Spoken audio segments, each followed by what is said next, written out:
IUI treatment ఎందుకు fail అవుతుంది, దానికి కారణాలు ఏమై ఉండొచ్చు?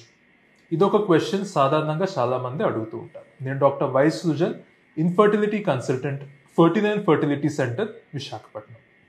So first of all IUI ఎందుకు ఫెయిల్ అవుతుంది అని మనం మాట్లాడే ముందు ఐయుఐ ట్రీట్మెంట్ అంటే ఏంటని ఒక 2 నిమిషాలు చెప్తాను. ఐయుఐ ఏంటి అంటే, ఇప్పుడు కొంతమంది జెంట్స్ ఉంటారు, వాళ్ళకి స్పర్మ్ కణాలు ఉంటాయి, క్వాంటిటీ ఉంటాయి, కానీ స్పీడ్ కొంచెం తక్కువ ఉంటుంది.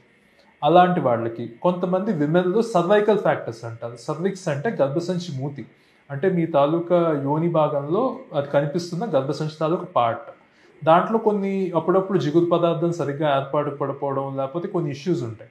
దానివల్ల దాన్ని కూడా మనం ఏమైనా దాటాలి అనుకుంటే ఐయుఐ చేస్తాం. ఐయుఐ అనగా మేల్ తాలూకా స్పర్మ్ తీసుకొని అందులో ఫాస్ట్గా ఉన్న స్పర్మ్ని మనం సెపరేట్ చేసి ప్రాసెస్ చేసి దాన్ని గర్భసంచి లోపలికి డైరెక్ట్గా చిన్న ఐయుఐ క్యాథెటర్ అంటారు, ఒక చిన్న ప్లాస్టిక్ ట్యూబ్ అనమాట. అది ఎటువంటి నొప్పి కూడా ఏమీ కలిగించదు. జెంటల్గా లోపల పెట్టి స్పర్మ్స్ని గర్భసంచిలో వదిలి అది ఎగ్కి దగ్గరగా వదలడానికి మనం ప్రయత్నిస్తాం.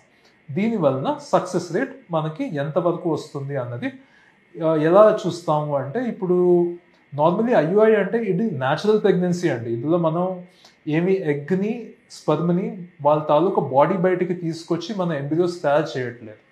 ఎందుకంటే బాడీలో మన అసెస్మెంట్ బట్టి ఏంటంటే వాళ్ళకి మోరల్లెస్ అన్నీ బాగానే ఉన్నాయి. జస్ట్ స్పర్మ్ ఎగ్ ఒకదాన్ని కలుసుకోవడానికి ఏమైనా బ్యారియర్స్ ఉన్నాయి, లేకపోతే స్పర్మ్ తాలూకు స్పీడ్ సరిపోవట్లేదు అని చెప్పి మనం ఇచ్చే ట్రీట్మెంట్. సో ఇప్పుడు సాధారణంగా అన్ని బాండ్లో ఉన్న కపుల్స్కి దేవుడు ఇచ్చిన సక్సెస్ రేట్ ఇస్ అరౌండ్ 20% అండి. అంటే పర్ఫెక్ట్గా మీరు నార్మల్గా ఎటువంటి ట్రీట్మెంట్ అవసరం లేకుండా ఇంట్లో ఫ్రెష్గా ట్రై చేసుకుంటాను ఇప్పుడే పెళ్ళైన జంటలకి దేవుడు ఇచ్చిన సక్సెస్ రేట్ 20% ఉంటుంది. ఈ ఐయుఐ ఏంటంటే, ఎవరికైనా ఇలాంటి ఇష్యూస్ ఉన్న వాళ్ళని జస్ట్ ఆ 20%కి తీసుకురావడానికి మాత్రమే ఈ ట్రీట్మెంట్ ఉపయోగపడతారు. ఇప్పుడు ఐవీఎఫ్ అనుకోండి, ఆ 20% కన్నా డబల్, ఒక 40 to 50, 60% దాకా మనకి సక్సెస్ ఇంప్రూవ్ చేయడానికి ఐవీఎఫ్ హెల్ప్ చేస్తారు. ఐయుఐ అన్నది ఈ 20% కూడా రీచ్ అవ్వలేని వాళ్ళని, అంటే ఇంకా ఆల్మోస్ట్ ఇప్పుడు ఫెయిల్ అవుతున్న వాడిని పాస్ మార్క్ వరకు తీసుకొస్తాం. డిస్టింక్షన్కి తీసుకెళ్ళడానికి మాత్రం మనకి హయ్యర్ ట్రీట్మెంట్స్ వెళ్ళాల్సిన అవసరం ఉంటుంది. సో ఇప్పుడు ఐయుఐ ఎందుకు ఫెయిల్ అవుతుంది అంటే, ఐయుఐ ఇప్పుడు 20% అన్నప్పుడు ఒక 5గురికి నేను ట్రీట్మెంట్ చేస్తే ఒకరికే సక్సెస్ అవుతుంది, 4 ఫెయిల్ అవుతుంది. సో ట్రీట్మెంట్ తాలూకా తత్వమే అంత, దాని తాలూకా కెపాసిటీయే 20%. అంటే 1 in 5. అంటే 5గురికి చేశానంటే ఒకరికి మాత్రమే సక్సెస్ వస్తుంది, 4గురికి రాదు. అది ప్రాబబిలిటీ. సో ఫెయిల్ అయ్యింది అనడానికి కారణాలు స్పెసిఫిక్గా ఏమీ లేదు, అందులో ఆ ట్రీట్మెంట్ తాలూకా కెపాసిటీయే అంత. అర్థమైంది కదా మీకు?